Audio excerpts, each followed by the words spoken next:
Dragon Dogma 2 came out with one major drawback, and that is that it was made by Capcom. Because for some reason Capcom just likes to make terrible choices. On release, the game had no new game option for PC. The PC edition ran terrible, and they filled the Steam store with optional DLC, which is actually just items you can gather in-game. Like the makeshift jail key. You can buy it for $1, or just get multiple of them in-game. The port crystals, to make fast travel points. Get one in-game or buy it for $3. On release day, they put up 21 DLC.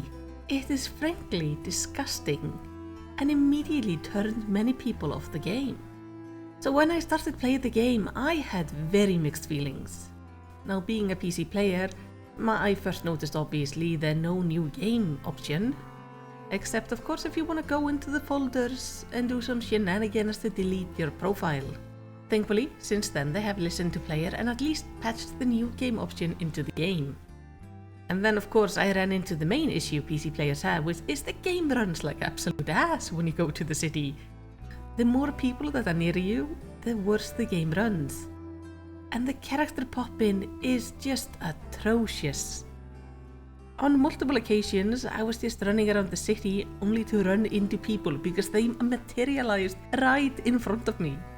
And then I encountered 2 quests bugging out. One of them just had the cars keeping on attacking me, and the second is a side quest that is just stuck in this endless waiting loop. So, in short, this game came out with a lot of issues and terrible choices made by Capcom. And that makes me really frustrated because the game is actually really fun. The game has excellent exploration and combat.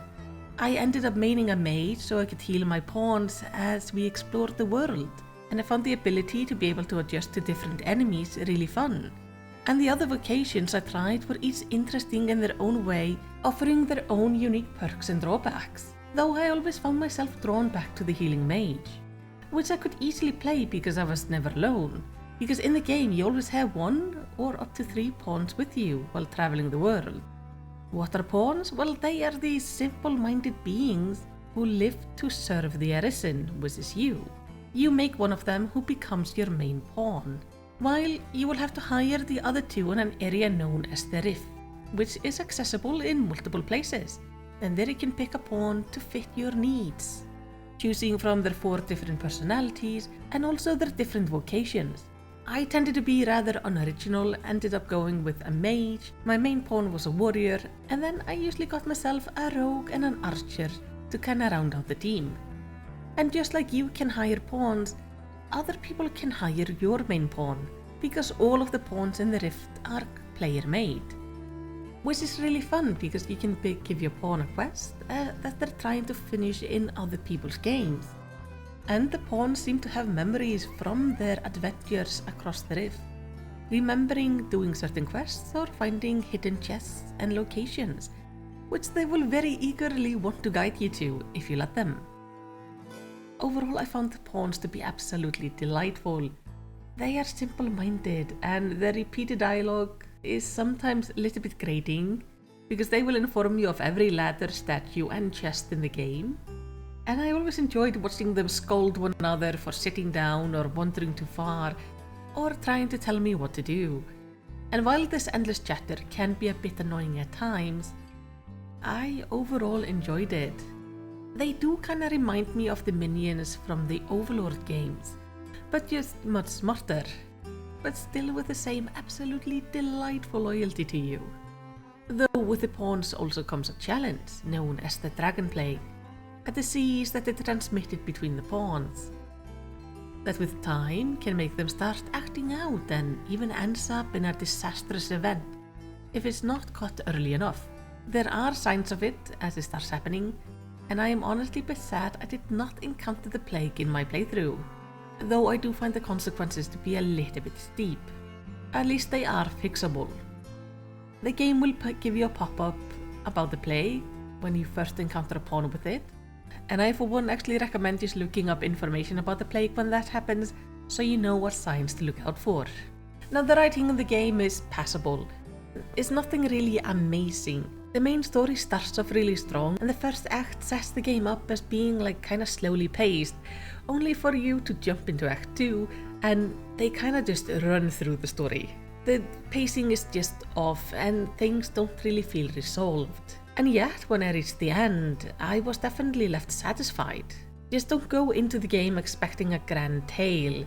It's a fine quest, it has some neat characters, and it's definitely passable, but the story is definitely not the main focus of this game, because the highlight is actually the fighting and exploration.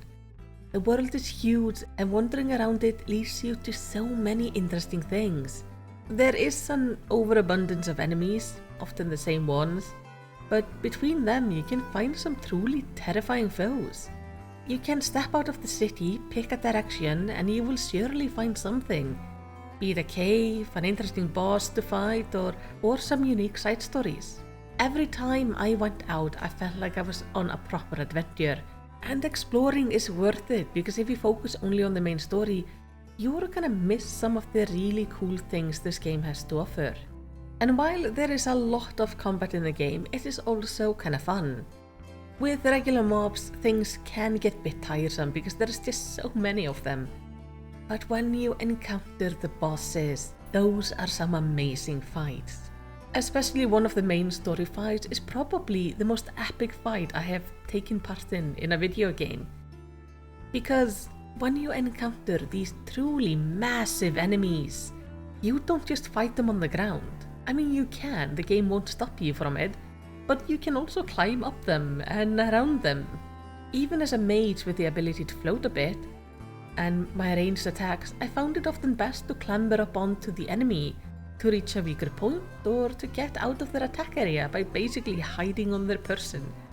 I had an absolute blast fighting these larger enemies and climbing around, and it was just such a fun experience. It was definitely the highlight of the game, and I am excited to go back into the game and try some of these bigger fights as different vocations. Now, I had been warned before that the game was really challenging based on the first one being quite challenging, but I found it to be far easier than expected. At times I did really wish for a difficulty option, but the game only has one difficulty. But thankfully, the fights were never so easy that they were actually not satisfying. So in the end, Dragon Dogma 2 is a marvelous game when it comes to exploration and combat. It is a lot of fun to play, it has many nice encounters, and even sports multiple endings, including one that adds a whole third act to the game. And it has a pretty good new game plus, allowing you to jump back to the start of the game with all your items and experience. It is a great game, held back by the curse of being made by Capcom. And I'm really sad to see all the issues it had on release, because I think it turns people away from the game that would otherwise really enjoy it. So for me, I actually recommend playing Dragon Dogma 2. It is a really fun experience. But of course, that's just my opinion. Tell me, what do you think about the game? Are you interested in playing it, or have you played it, and what did you think about it?